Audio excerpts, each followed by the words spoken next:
This is a production of PBS Charlotte. Just ahead on Carolina Impact, a Charlotte nonprofit uses entrepreneurship to empower kids in underserved areas. Plus, we show you how to make caring for a loved one with Alzheimer's a little bit easier, and how a local graphic artist gives back to the community. These stories and more starting right now on Carolina Impact.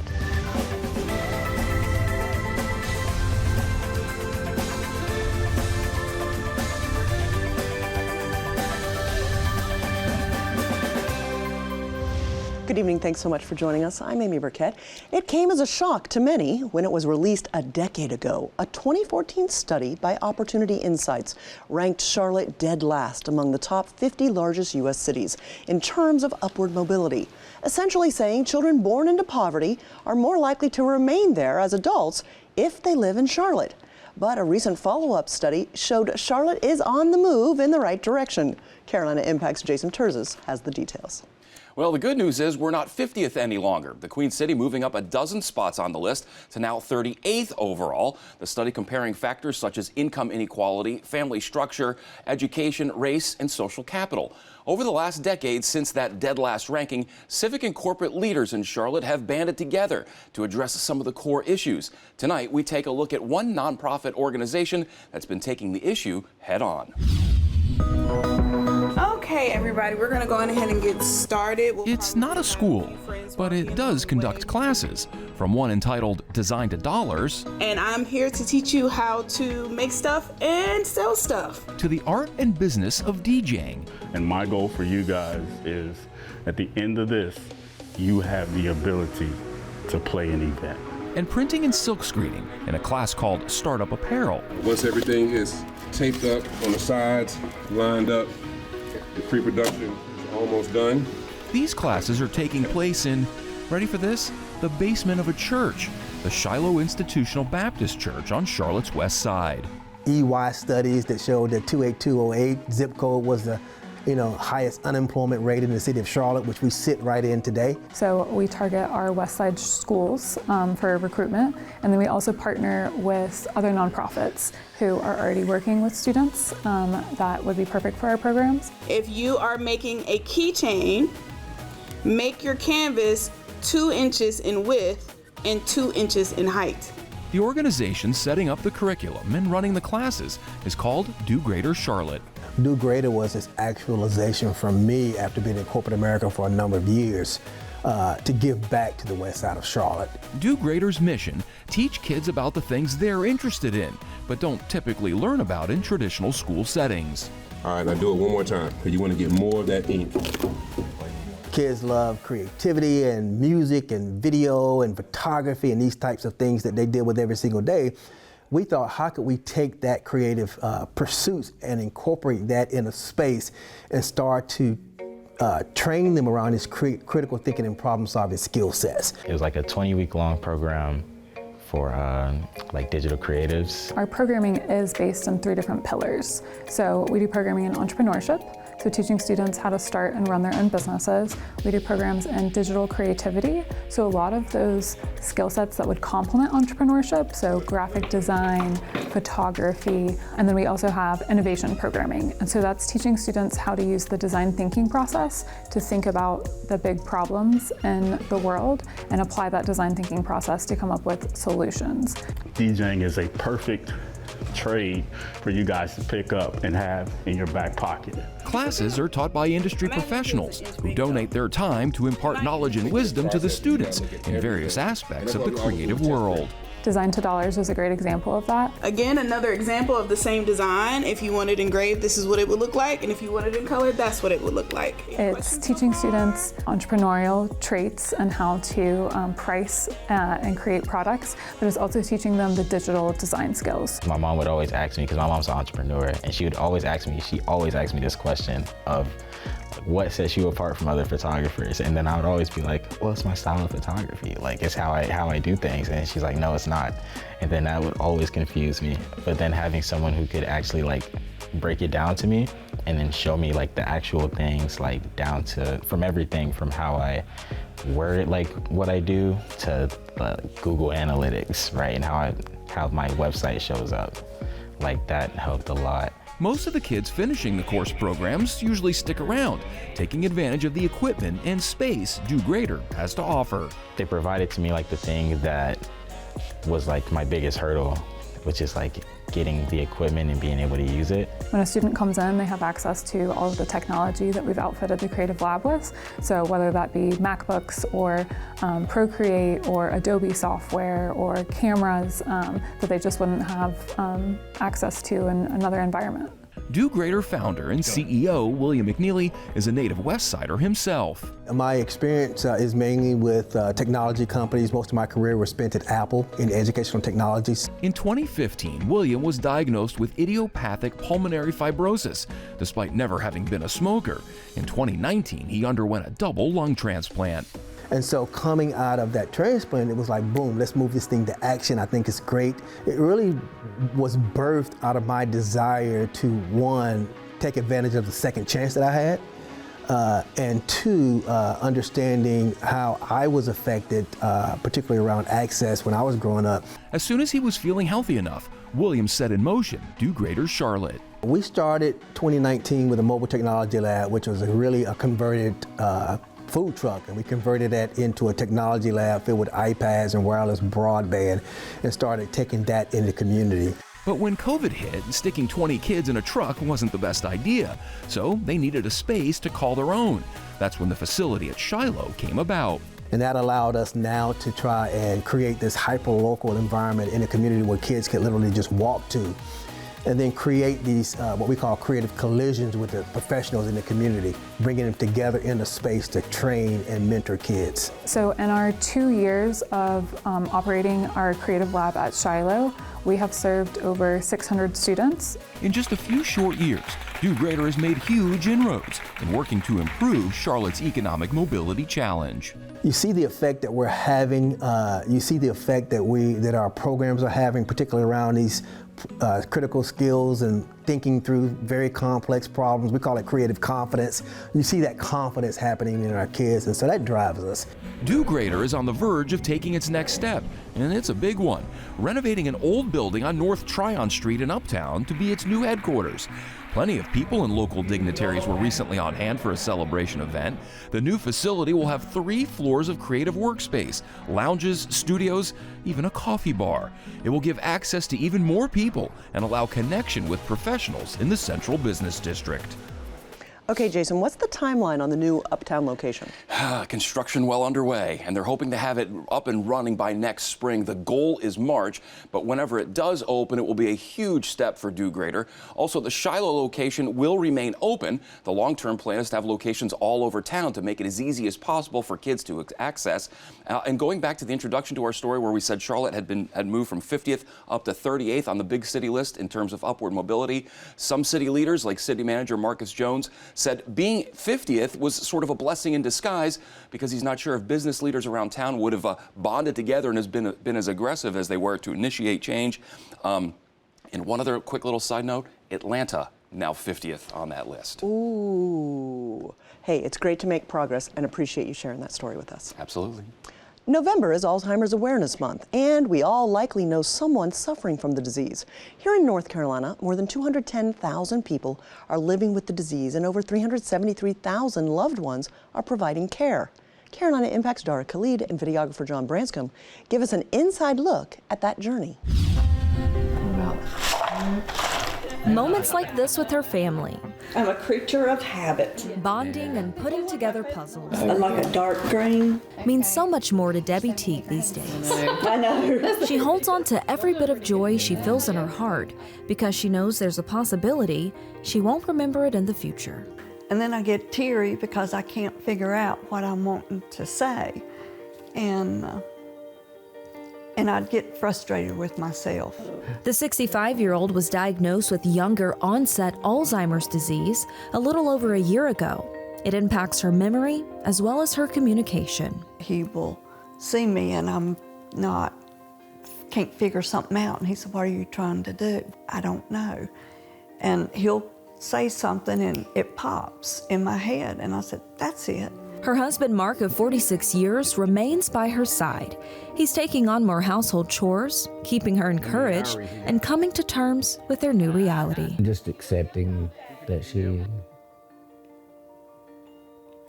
I don't know if I can get this out, but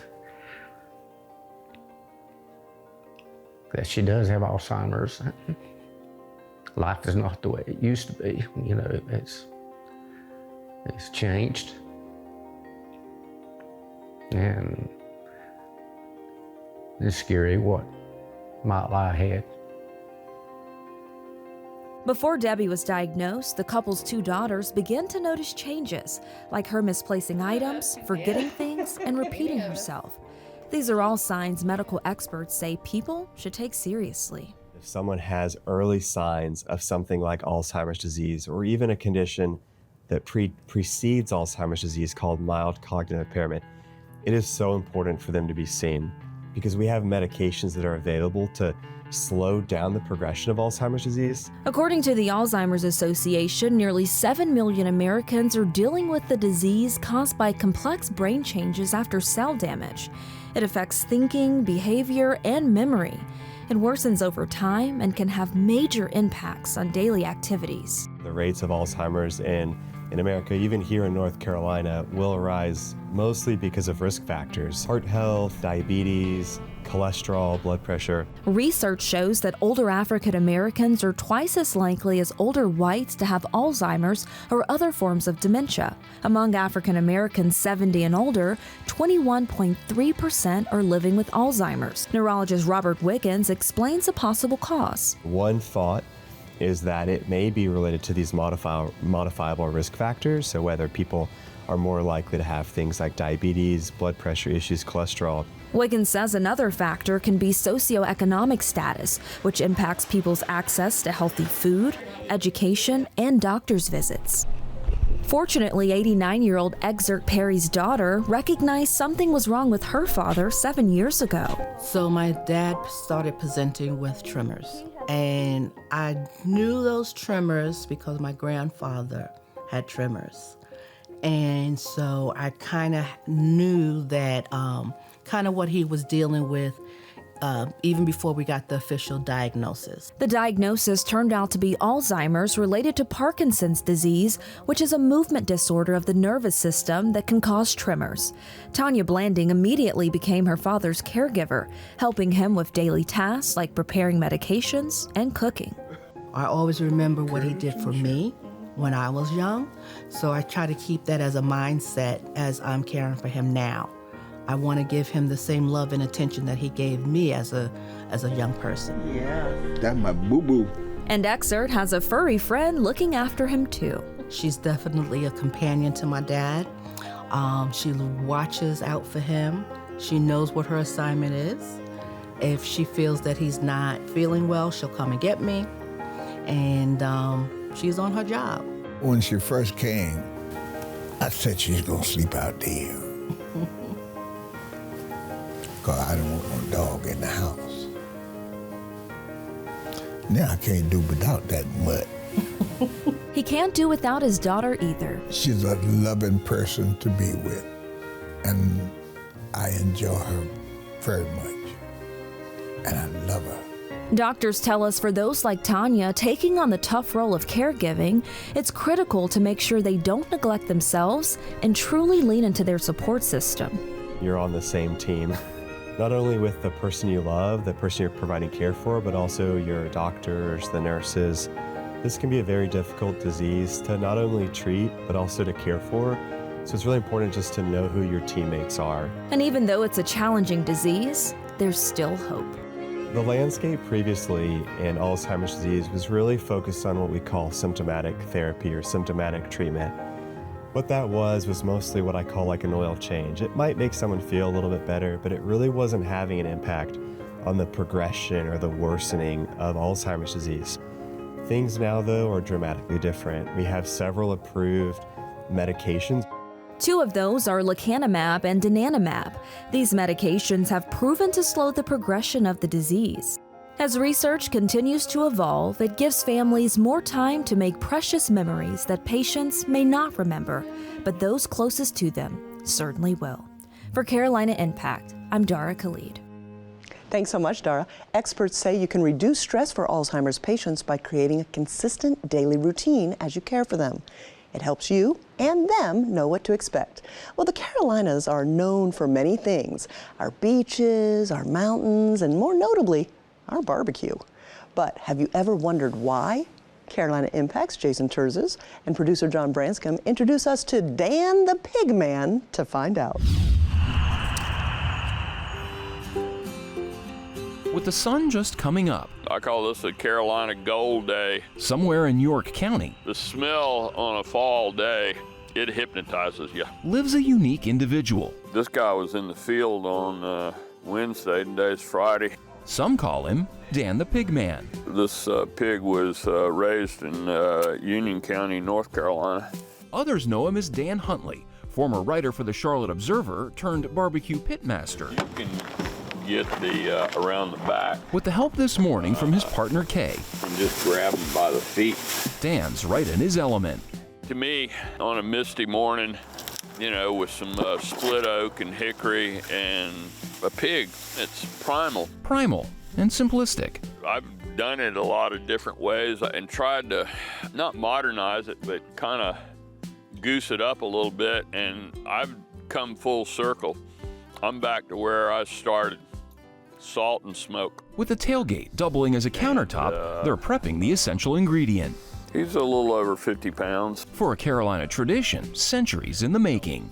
A Carolina pig picking. Dump him off there. And this freshly slaughtered hog will be the star of the show. Just drop him. Yeah.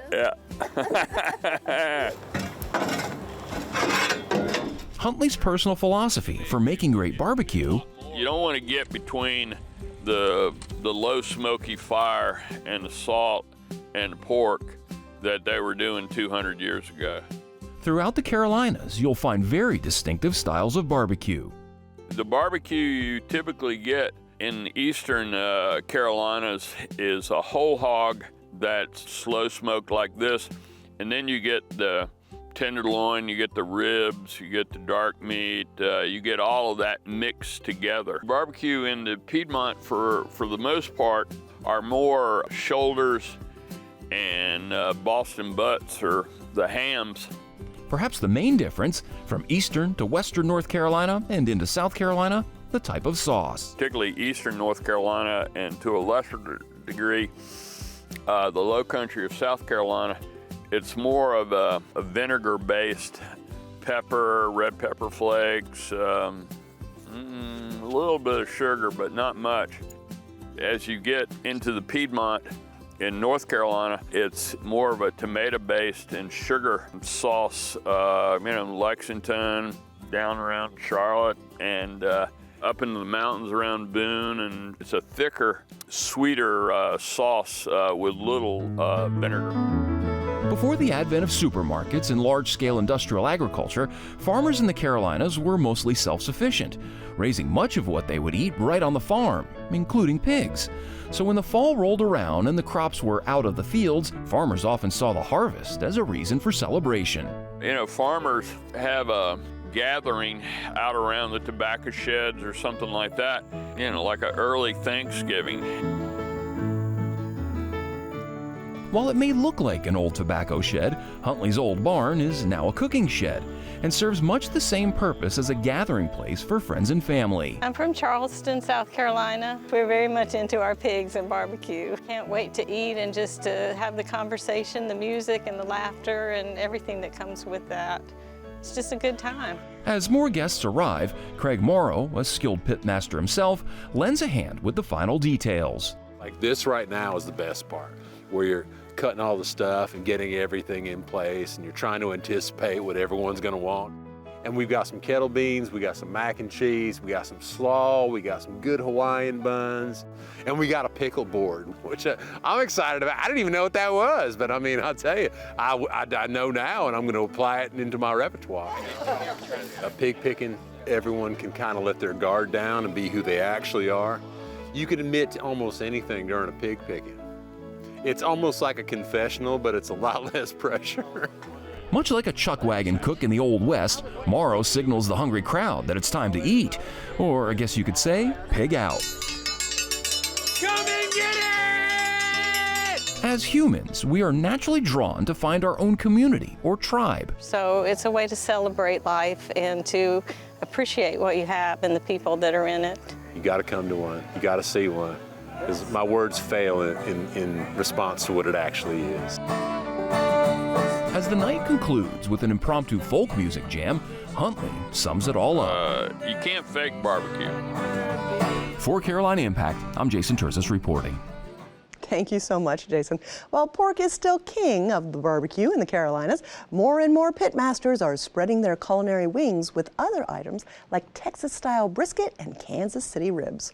Well, growing up in Lumberton, one local artist didn't have a lot of financial resources, but with paper and ink, he was always able to unlock a world of imagination. So much so that he became a professional graphic artist, getting to work with companies like Nike. Producer Russ Hunsinger shows us how Wally McNair now gives back to the creative community, helping young people.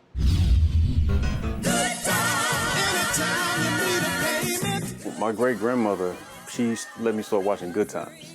And in Good Times, there was a character named JJ who painted. Voila! And it was the first time I saw somebody black on TV painting. And finding out later from my grandmother and family that the painter from that show was Ernie Barnes, and Ernie Barnes was from North Carolina. So that blew my mind even more that there was a black artist from North Carolina, black artist who was getting paid for art. And that just opened up this world of, ooh, I want to explore this art thing. I think exposure to greater things is important, period, but it definitely helps to see somebody who you can identify with because it makes it more realistic that it's possible. You know, if you see something you can't identify with, if a certain part of you doesn't click with it, you may not think that's for you. But if you see somebody you can identify with, then it's like, oh, well, if they were capable of doing it, then it's still a path for me, it's a possibility for me. So I think that's super important. I've worked with the Mint Museum, I've worked with the McCall, the Johnson C. Smith, the Harvey Gantt Center. I have permanent pieces over there. And then outside of Charlotte, my work has been Atlanta, Virginia, DC. One of the most notable would be my collaboration with Nike, which happened through Black Sheep Skate Shop, getting to work on the character design for the Black Hornet Dunks. I was living back and forth between Lumberton, North Carolina, and Charlotte, North Carolina. We were very wealthy in spirit and community, but financially we didn't have a lot, so it was rough. It was a lot of things happening. Kindness and people caring has been major throughout the steps of my life, and I wouldn't be here without some of the people who spoke up and said, hey bro, this ain't necessarily the path, or some of the people that were willing to take the time to just have conversations. And so trying to make sure that I'm present and aware in as much of that as I can be authentically to other people is important to me. They are mesmerized when he comes into the classroom. He has a way to just captivate them. So Greer Heights Youth Arts Program is for ages 4th grade to 12th grade. I think the main mission statement is to help through art. Art is a catalyst for change, and through that mindset, to be able to transform their lives, that they have a better quality of life, that they can make better decisions, that they have more self-confidence and self-esteem, and that they can be a more engaged citizen. We engage with a lot of creative artists in the city. The way the program is designed, artists are invited in to do modules. So for instance, we work with an artist, Wally.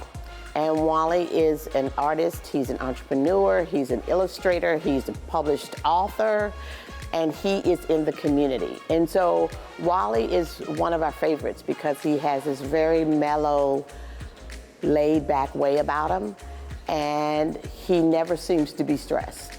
And so when he comes in, he brings that aura with him. And his component of teaching is about being a superhero. And that superhero is the student. Miss Ruby's like, we like to call her the art mom. She's a very important person in the art community here. She's always been very supportive of the arts and of the youth having access to art and the community having a voice and trying to be a voice herself, but also open the door to others that can speak in a different way. When Wally talks to the students, he brings in his own life story. And he lets them know, I'm not telling you about something I think, or I've read, or I've seen on a movie screen. I'm telling you about my actual life.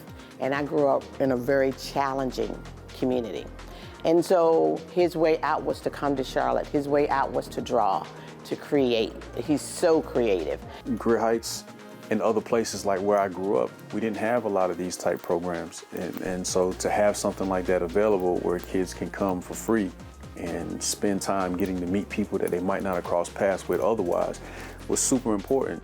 That's been a heavy part, man, of just trying to make sure we are the example and we are setting the standard. And then they take that and elevate it. And so we're working with the children to help them to understand that art can take them anywhere they want to go. So if I can inspire anybody in a positive way, that then becomes the vessel to inspire somebody else, that then inspires 2 more people, then I've accomplished something great in my lifetime. You know what I'm saying? He has so much talent. Thanks so much, Russ. So what's next for Wally? Over the next year, he has 3 new graphic novels coming out. As for the arts program, it's celebrating its 20th anniversary of helping young people reach their potential. Over that time, they've served nearly 500 students. We hope you enjoyed learning about our neighbors who are making a community an amazing place to live. We'd love to hear about your incredible neighbors too. Please email us your ideas to stories@WTVI.org. Before we leave you tonight, I want to thank the amazing students from the IMEC Academy of Global Influencers who were fantastic spending time in our audience. They had great questions and they were super quiet. Well, that's all the time we have this evening. Thanks so much for your time. We always appreciate it, and we look forward to seeing you back here again next time on Carolina Impact. Good night, my friends.